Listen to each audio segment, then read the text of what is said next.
तर हा क्वेश्चन आपल्याला विचारलेला आहे रिया इनामदार, दिंडोरी, महाराष्ट्र, नाशिक जिल्हा. सगळा प्रॉब्लेम हा जनरेट शब्दाचा आहे. जय महाराष्ट्र मुलांनो. फिजिक्स सारखा अवघड विषय आपल्या मराठमोळ्या भाषेमध्ये शिकवण्याचा जो आपण प्रयोग करतोय तो चांगला यशस्वी होताना दिसतोय.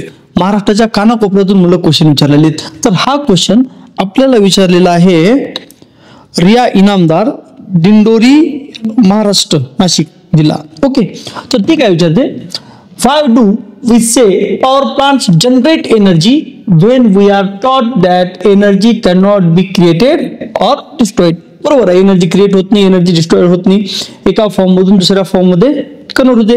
मग आपण असं का म्हणतो किंवा पुस्तकामध्ये असा शब्द का वापरतात किंवा ट्युशन मध्ये शाळेमध्ये शिकवताना सर असं जनरेट का म्हणतात, त्याचं उत्तर आहे जेव्हा सर जनरेट शब्द वापरतात तेव्हा मुलं त्याचा सेन्स घेतात टू क्रिएट.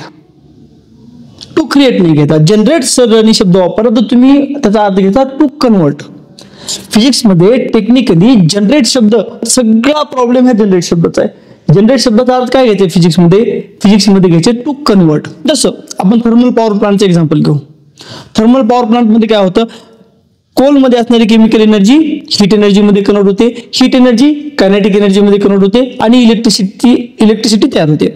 आता इलेक्ट्रिसिटी जी तयार होते ना ती कशी तयार झाली, एनर्जी एका फॉर्म मधून दुसऱ्या फॉर्म मध्ये कन्वर्ट झाली आणि इलेक्ट्रिसिटी जनरेट झाली. ओके, म्हणजे या ठिकाणी जनरेट शब्दाचा अर्थ घ्यायचा आहे एनर्जी एका फॉर्म मधून दुसऱ्या फॉर्म मध्ये कन्वर्ट झाली.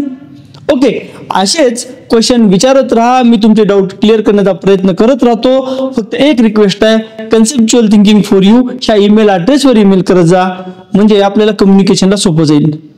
तर क्वेश्चन विचारत राहा, डाऊट क्लिअर करत राहू, एकच ध्येय, माझा विद्यार्थी घडला पाहिजे. जय महाराष्ट्र.